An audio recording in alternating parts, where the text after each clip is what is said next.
अस्सलाम वालेकुम, मेरा नाम अब्दुल मोमिन है और मैं एक रजिस्टर्ड डाइटिशियन, न्यूट्रिशनिस्ट और पब्लिक हेल्थ प्रोफेशनल हूँ। आज जिस फैट डाइट के बारे में हम बात करने जा रहे हैं उसका नाम है 5-2 डाइट या 5-2 डाइट इसको कहा जाता है।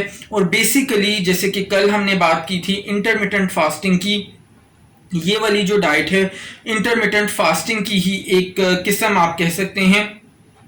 और इस डाइट या इस ग़िज़ा का जो कायदा है वो ये है कि जब आप फाका करते हैं तो आपके जिस्म में जो तोड़ फोड़ होती है वो फाका जो है, जब आपके जिस्म को रेस्ट मिलता है, आराम मिलता है, तो वो जो तोड़ फोड़ का अमल है वो कम हो जाता है और आपके जिस्म में रिपेयर जो है वो शुरू हो जाती है। तो जैसे कि नाम से पता चल रहा है, इस किस्म की डाइट के अंदर आप 5 दिन तक नॉर्मल खाते पीते हैं, जिसमें मर्द हजरात 5 दिनों में 2500 कैलोरीज रोज़ाना इस्तेमाल कर सकते हैं और ख़वातीन जो हैं वो 5 दिनों में 2000 तक कैलोरीज रोज़ाना इस्तेमाल कर सकती हैं। उसके बाद जो अगले 2 दिन हैं उसमें मर्द हजरात सिर्फ और सिर्फ 600 कैलोरीज हर 2 दिनों में इस्तेमाल करते हैं और ख़वातीन जो हैं सिर्फ और सिर्फ 500 कैलोरीज हर 2 दिनों में इस्तेमाल करती हैं।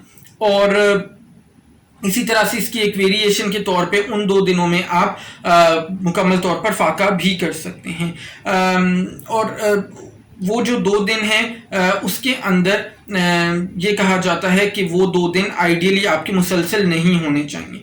यानी मिसाल के तौर पे 3 दिन आपने नॉर्मल खाया, फिर 1 दिन आपने फाका किया, और फिर 3 दिन आपने नॉर्मल खाया, फिर 1 दिन आपने फाका किया। सो ये जो असूल है ये 5-2 डाइट या 5-2 डाइट से मुतल्लिक है। इसके बारे में अगर हम मसाइल की बात करें तो जैसे कि मैंने बताया ये इंटरमिटेंट फास्टिंग की एक किस्म है, तो बिल्कुल वही मसाइल हैं जो मैं अपनी पिछली वीडियो के अंदर इंटरमिटेंट फास्टिंग के अंदर पहले से बता चुका हूँ। सो मुझे उम्मीद ये है कि इस किस्म की किसी भी ग़िज़ा को आप वज़न कम करने के लिए इस्तेमाल नहीं करेंगे। अगर आपको आज की वीडियो पसंद आई है तो इस वीडियो को ज़रूर लाइक करें, दूसरों के साथ शेयर भी करें सो दैट बाकी लोगों का फ़ायदा हो सके। अगर चैनल पर पहली बार हैं तो इस चैनल को सब्सक्राइब करके बेल आइकॉन को हिट कर दें सो दैट आने वाली तमाम वीडियोज़ आपको बर वक्त मिल सकें। अपना ख्याल रखिएगा, इंशाल्लाह नेक्स्ट वीडियो में मुलाकात होगी।